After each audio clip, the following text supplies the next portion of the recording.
Di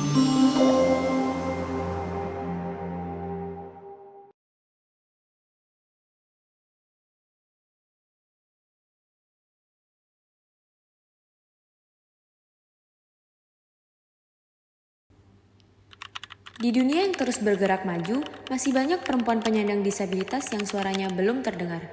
Hak mereka untuk hidup layak, bermimpi, dan berkarya kerap terlupakan di tengah gemerlap suara mayoritas. Hari ini, kita mengingat kembali bahwa keberagaman adalah kekuatan dan setiap perempuan berhak untuk didengar. Karena setiap suara itu berarti, dan inilah suara Puan.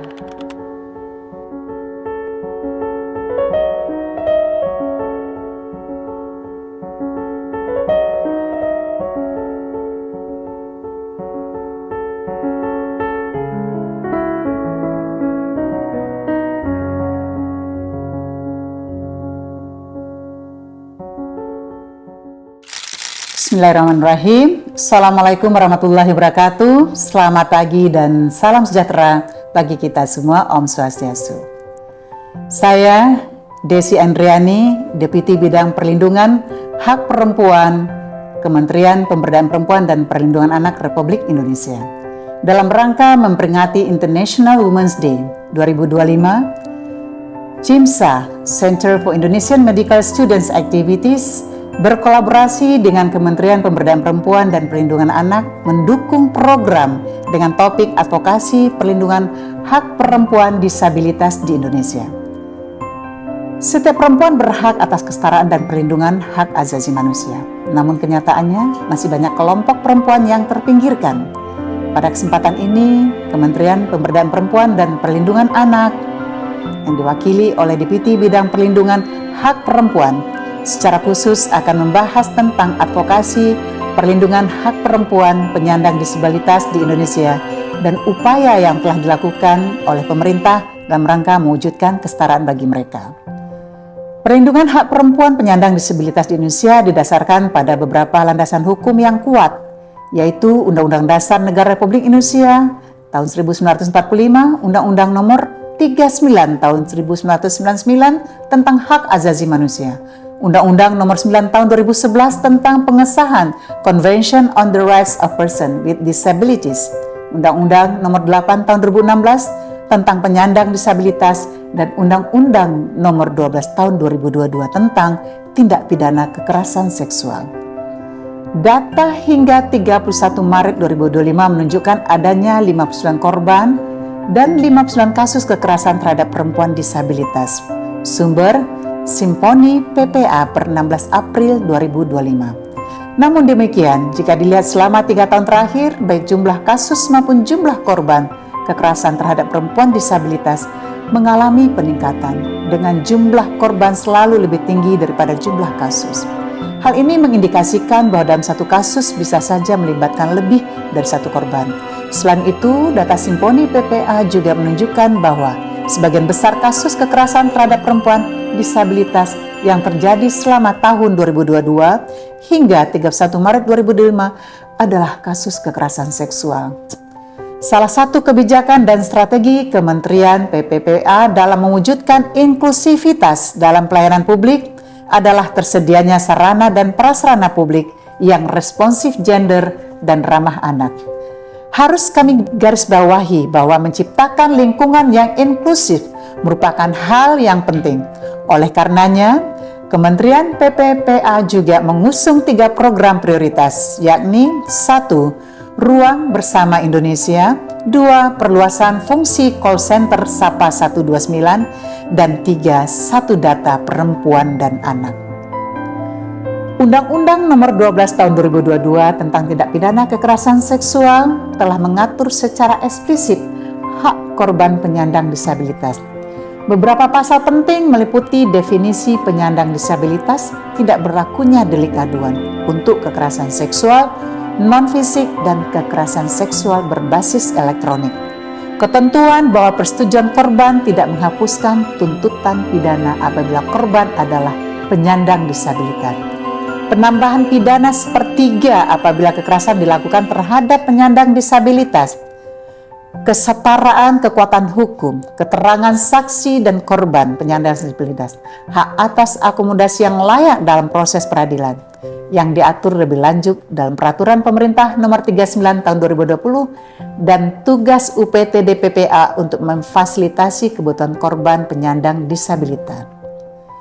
Salah satu inovasi yang dilakukan Kementerian PPPA adalah kampanye Dare to Speak Up yang terus digaungkan secara masif sebagai upaya menuntaskan berbagai macam kekerasan yang terjadi pada perempuan dan anak. Kampanye ini merupakan sebuah upaya dalam memantik keberanian masyarakat untuk melapor, mengadukan kasus kekerasan terhadap perempuan dan anak, serta tidak lagi menganggap kasus kekerasan adalah sebuah aib.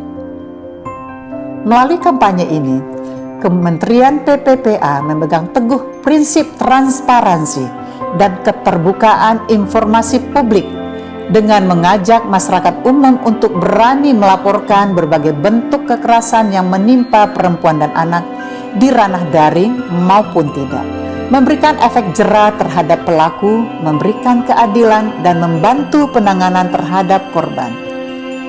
Kementerian PPPA memberikan apresiasi dan dukungan terhadap inisiatif kegiatan CIMSA dan juga CIMSA Universitas Airlangga yang telah menyelenggarakan serangkaian kegiatan bertajuk Crown 2025 atau Compassionate Rights for Women with Needs yang berfokus pada pemberdayaan perempuan penyandang disabilitas di Indonesia. Demikian, Assalamualaikum warahmatullahi wabarakatuh. Halo semua, perkenalkan saya adalah Asti Asada, saya Ketua HWDI Surabaya, Himpunan Wanita Disabilitas Indonesia Kota Surabaya. Hai, perkenalkan saya Clarissa sebagai guru di SLB Aditama Surabaya. Halo semuanya, perkenalkan nama saya Adinda Setioning Wibowo. Saya di sini sebagai Kepala Departemen Kesetaraan Gender BEM Fakultas Hukum Universitas Airlangga. Halo semuanya, kenalin nama aku Lintang Desyana Putri. Aku biasa dipanggil Lintang. Aku merupakan bagian dari official CIMSA Unair.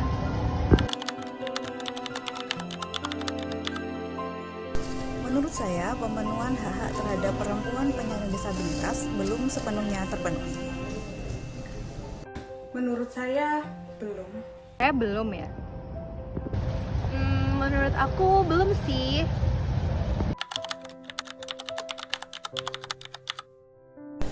Masih banyaknya tantangan yang masih sering dihadapi oleh perempuan penyandang disabilitas, terutama kurangnya aksesibilitas di fasilitas publik. Kemudian kesempatan mendapatkan pekerjaan, terutama di sektor formal, masih sangat minim. Masih adanya diskriminasi dalam layanan kesehatan dan juga kurangnya representatif dan kesempatan bagi penyandang disabilitas untuk mengambil keputusan dan menyuarakan hak-haknya sehingga suaranya kurang didengar. Perempuan penyandang disabilitas menghadapi tantangan seperti stigma dan diskriminasi, aksesibilitas terbatas, keterbatasan akses ke layanan kesehatan, kekerasan dan pelecehan. Upaya komprehensif diperlukan untuk mengatasi masalah ini dan memastikan hak-hak mereka terpenuhi dan dihormati. Menurut saya pribadi, tantangan yang masih sering dihadapi oleh perempuan penyandang disabilitas yaitu diskriminasi yang berlapis. Diskriminasi yang terjadi karena gendernya dan karena keterbatasan yang dimiliki yaitu sebagai penyandang disabilitas. Yang mana dalam hal ini teman-teman perempuan penyandang disabilitas masih banyak yang tidak memiliki kesempatan yang sama seperti teman-teman yang tidak memiliki keterbatasan seperti mereka. Mungkin menurut aku sih hak-hak buat teman-teman disabilitas punya ruang untuk berkarya, terus punya ruang buat mereka bisa lebih mengeksplor diri mereka. Soalnya menurut aku sih banyak ruang-ruang yang tertutup buat mereka ngelakuin hal-hal lebih buat diri mereka. Jadi kayak gak banyak kesempatan buat mereka sih menurut aku.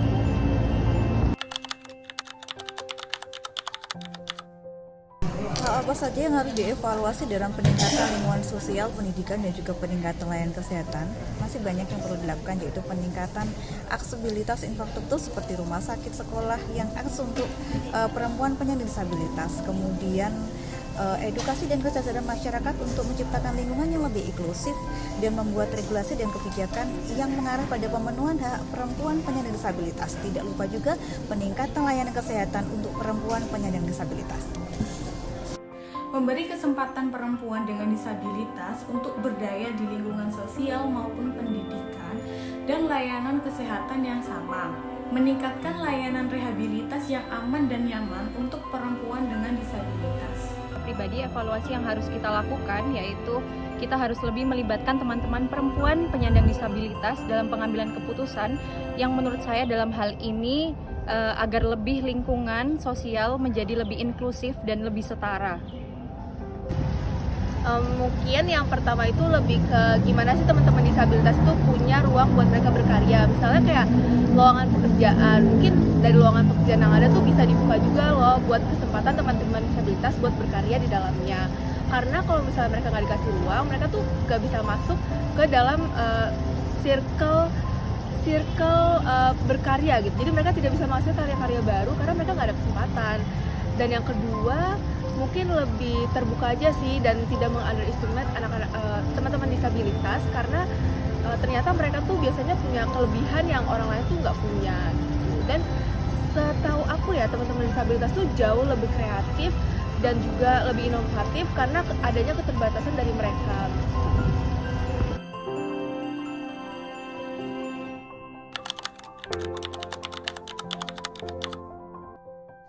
Teman-teman perempuan penyandang disabilitas dimanapun kalian berada, di International Women's Day dunia merayakan kalian, dan setiap pencapaian langkah maju untuk memperjuangkan kesetaraan harus terus diperjuangkan. Ingat bahwa pemenuhan hak terhadap perempuan disabilitas itu merupakan suatu yang penting dan tidak boleh diabaikan, dan teruslah bersuara untuk menuntut ruang yang lebih inklusif dan pastikan kalian menjadi bagian dari perubahan yang lebih besar. Pesan saya dalam rangka Women's Day ini untuk semua perempuan dengan disabilitas adalah tetap semangat untuk membuktikan bahwa perempuan dengan disabilitas mampu berdaya dan bermakna untuk diri sendiri maupun untuk membuktikan bahwa kalian bisa. Pesan aku buat teman-teman perempuan penyandang disabilitas, tetap percaya diri, tetap semangat, dan tetap berisik, tetap perjuangkan hak perempuan karena semua perempuan termasuk yang menyandang disabilitas memiliki kesempatan yang besar dan setara. Semangat ya buat semua teman-teman wanita-wanita hebat di luar sana, karena kisah kalian itu adalah kisah yang luar biasa banget dan gak semua orang punya kisah spesial kalian. Karena langkah kalian itu merupakan inspirasi dan karya-karya kalian merupakan kekuatan.